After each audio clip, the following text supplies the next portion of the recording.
Hello everyone, welcome to my channel. आज की video टमाटर पर है और इस बार मैं अपने टमाटर के पौधों से बिल्कुल भी सेटिस्फाइड नहीं हूँ। थोड़ी सी इन्हें लेकर मैं केयरलेस हो गई थी और उसका परिणाम मुझे भुगतना पड़ा है। सारे पौधों की मेरी हालत ख़राब है। तो आज के वीडियो में मैं आपके साथ शेयर करूँगी कि क्या प्रॉब्लम्स आ रही हैं और इनकी ख़राब हालत सुधारने के लिए मैं क्या कर सकती हूँ।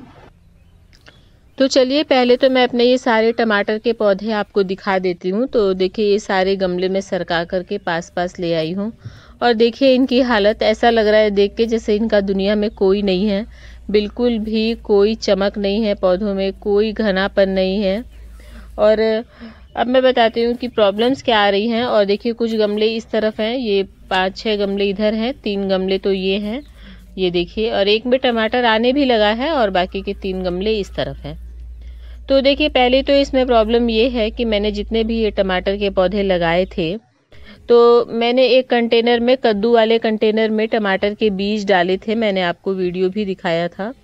और उसी कंटेनर के नीचे मैंने चेरी टमाटोज के प्लांट्स जो मेरे पहले के सूख गए थे वो दबाए थे। तो हुआ ये कि बहुत सारे टमाटर के छोटे छोटे पौधे निकल आए। तो जो मैंने डाले थे वो भी निकल आए और जो पहले के दबे हुए थे वो भी निकल आए। अब सारे टमाटर के पौधे मिक्स हो गए। चेरी, कौन सा चेरी टमाटो है और कौन सा बड़े वाले है ये मुझे पता नहीं चल रहा था। और देखिए, ये है वो वाली क्लिपिंग और देखिए कितनी सारी पौध निकल आई हैं। फिर मैंने इन्हें एक एक करके निकाल करके गमलों में शिफ्ट कर दिया।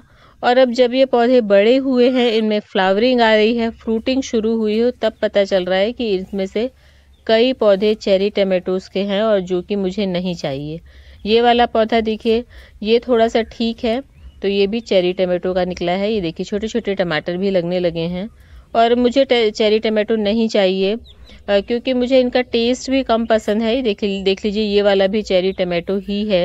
इनके जो फ्लावर्स हैं बिल्कुल छोटे छोटे होते हैं, तो उससे समझ में आ जाते हैं। और इसमें तो ये फलने भी लगे हैं और थोड़ी मिठास होती है इनमें। ना तो ये सलाद के काम आते, साइज़ बहुत छोटा होने की वजह से, और सब्ज़ी में डालो तो बिल्कुल मीठी हो जाती है सब्ज़ी। और इनका कलर भी उतना अच्छा नहीं है, बहुत अच्छा रेड वाला कलर नहीं है। और देखिए, ये भी चेरी टमाटो ही है। तो पहले तो मैं जितने भी ये मेरे चेरी टमाटो हैं इन्हें मैं निकाल दूंगी, क्योंकि ये पौधे मुझे बिल्कुल भी नहीं चाहिए। तो बेकार है, इन्हें रखने का कोई मतलब नहीं है। और ये पौधे जब फ्लावरिंग शुरू हुई थी उसी समय मुझे निकाल देने चाहिए थे, बस मैं पर ध्यान ही नहीं दे पाई। लेकिन कोई बात नहीं, अब मैं ये सारे निकाल दूंगी, क्योंकि टमाटर के पौधे रेडी होने में बहुत ज़्यादा टाइम नहीं लगता है। और मेरी पौध तैयार है, मैंने ऑलरेडी बीज डाल करके रखे हुए थे। तो इन सारे गमलों में हम नए पौधे शिफ्ट कर देंगे। और अब मैं दिखाती हूँ आपको मेरे बाकी के पौधों की कंडीशन, क्या इनकी कंडीशन है, क्यों मैं इनसे परेशान हूँ। तो देखिए, ये सारे टमाटोज के तो हमने निकाल दिए हैं छोटे वाले। और अब देखिए इन गमलों को, देखिए इन पौधों को, देखिए आप इसमें मतलब बहुत सारा तो लीफ कल आया हुआ है। और ये 2 पौधे तो बिल्कुल लीफ कल से एकदम से खराब हो गए हैं। और कुछ नई नई पत्तियां निकल रही हैं, हालांकि वो ठीक है, लेकिन उसके बाद पौधा देख लीजिए कैसा टेढ़ा हो गया है ना। तो मैंने इसमें सपोर्ट लगाया है। एक्चुअली क्या है कि मेरे टमाटर हर बार बहुत अच्छे लगते हैं। मैं हर सीज़न में 15-15, 20-20 किलो टमाटर मैंने अपनी छत से तोड़े हैं। तो इस बार मैं थोड़ी सी केयरलेस हो गई, इतना ज़्यादा मिट्टी बनाने पर भी मैंने ध्यान नहीं दिया, बस ऐसे ही पौध निकाल करके लगा दिया और उसके बाद मैंने कोई ध्यान नहीं दिया है। और उसका देखिए ये मुझे परिणाम मिला है।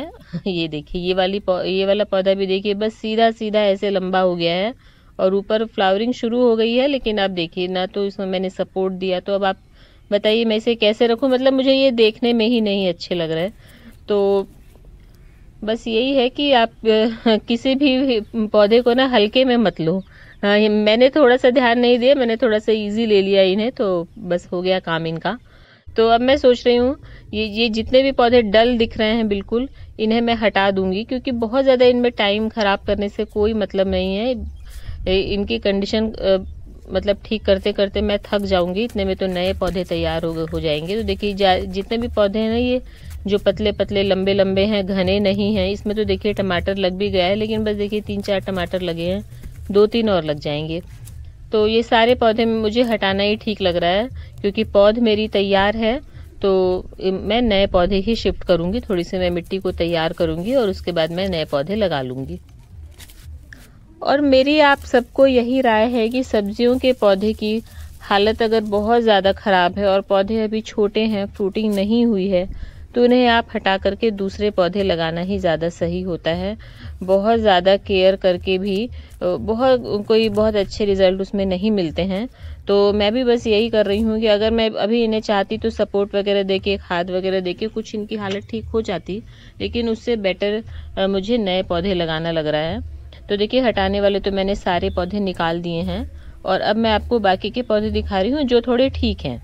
अब इनकी कंडीशन तो ठीक है, लेकिन अब इसमें प्रॉब्लम ये है कि देखिए, घने नहीं है बिल्कुल भी, कोई ब्रांचेस इसमें नहीं निकली हुई हैं, बस सीधे सीधे लंबे लंबे पौधे हैं और सभी में बर्ड्स आना शुरू हो गई हैं। अभी अभी अगर मैं इन्हें फलने दूंगी तो इसमें बहुत ही कम टमाटर आएंगे। पौधों का घना होना बहुत ज़रूरी है। तो उसके लिए मैं क्या करूँगी, ऊपर से इनका जो टॉप है वो कट कर दूंगी। तो ऊपर से जहाँ से फ्लावरिंग हो रही है उसे हम पिंच करेंगे, तो उससे क्या होगा, इसके जो नोड्स हैं, इसके लीफ नोड्स हैं, वहाँ से साइड ब्रांचेस निकलेंगी और पौधा हमारा घना हो जाएगा। और पौधा वैसे भी घना होगा अगर हम अभी भी टमाटर आने देंगे तो, लेकिन उतना नहीं हो पाएगा क्योंकि फिर पौधे की एनर्जी फ्रूट बनाने में लगेगी, तो पौधे की ग्रोथ उतनी ज़्यादा नहीं होगी। इसलिए इसमें सभी में फ्लावर्स आ रहे हैं तो इन सभी को मैं काट दूंगी। तो 3-4 पौधे हैं जो मुझे ठीक लग रहे हैं, तो इन्हें मैं रख लूँगी। और इसके हम देखिए, जो पौधे लगता है देखने से कि हाँ ये सुधर जाएंगे, ये ठीक हो जाएंगे, तो उन्हें मैं नहीं निकाल रही हूँ। तो इन सभी का मैं यही कर रही हूँ कि ऊपर से मैं इन्हें काट करके हटा रही हूँ। और उसके बाद इसमें हम अभी खाद वगैरह डालेंगे और थोड़ा सा जो पौधा मेरा लंबा सा लेगी हो गया है उसे हम सपोर्ट देंगे। और उसके बाद धीरे धीरे मैं आपको इनके अपडेट्स तो दिखाती ही रहूँगी कि ये पौधे कैसे मेरे सुधरेंगे, क्या है।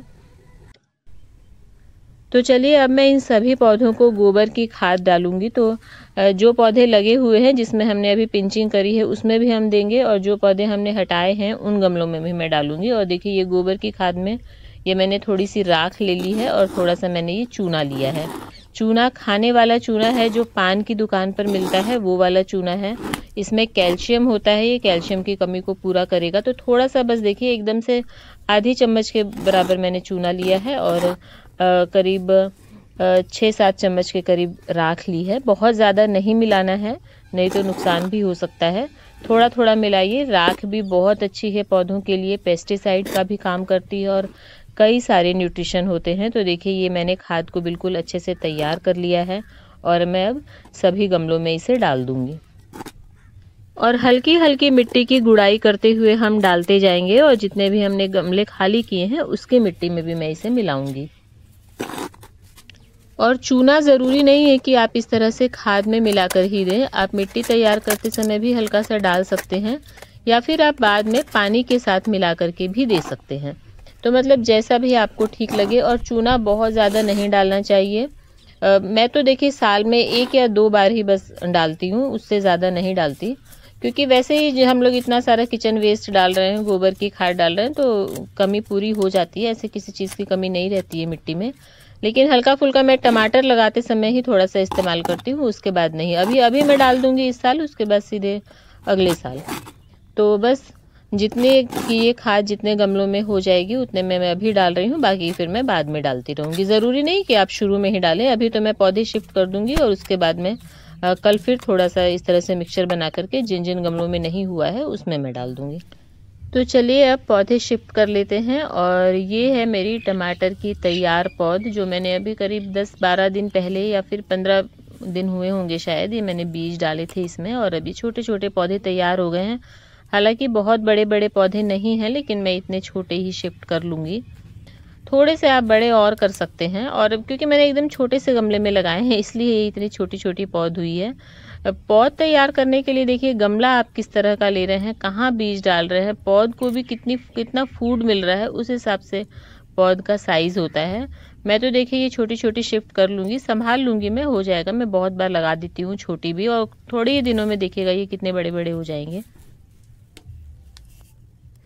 और इन 9, 10, 11 इंच के गमलों में आपको बस एक एक पौधा लगाना है। उससे अगर बड़ा गमला है 12 इंच, 14 इंच, तो उसमें आप 2 पौधे लगा सकते हैं। तो चलिए, सारे गमलों में मैं आपको शिफ्ट करके दिखाती हूँ। और मैंने और भी पौध डाल रखी है, कल परसों ही बीज डाले हैं। तो ये जो मेरे लॉन्ग बीन्स के कंटेनर खाली होंगे तो उसमें मैं और लगा लूँगी।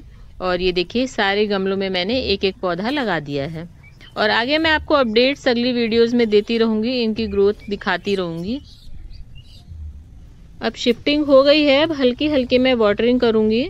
और उसके बाद देखिए अब ये सफाई का काम रह गया है, और जहाँ जहाँ से ये गमले मैंने निकाले हैं वहाँ वहाँ मैं इन्हें दोबारा से सेट कर दूँगी। तो चलिए अब मैंने सफाई कर दी है और सारे गमलों को उनकी जगह पर सेट कर दिया है। और अब मैं इन सारे पौधों की अच्छी वाली केयर करने वाली हूँ, बिल्कुल भी लाइटली नहीं लूँगी। और मैंने और भी नए भी बीज डाले हैं, अभी कुछ ही दिनों में पौध तैयार हो जाएगी। और जैसे ही ये भिंडी वाले कंटेनर और लॉन्ग बीन्स के खाली होंगे मैं कुछ पौधे और लगा लूँगी। अभी तो टाइम है, आप आराम से। और टमाटर तो बहुत मतलब लंबे टाइम तक आप लगा सकते हैं। तो बस आज के लिए इतना ही। उम्मीद है वीडियो पसंद आई होगी, और आगे जो भी मैं अपने प्लांट्स की केयर करूँगी वो आपके साथ शेयर करूँगी। तो अगर वीडियो पसंद आए तो लाइक कीजिए, सब्सक्राइब कीजिए, जिससे नई वीडियो की नोटिफिकेशन आपको मिल सके। तो मिलते हैं नेक्स्ट वीडियो में। Thank you.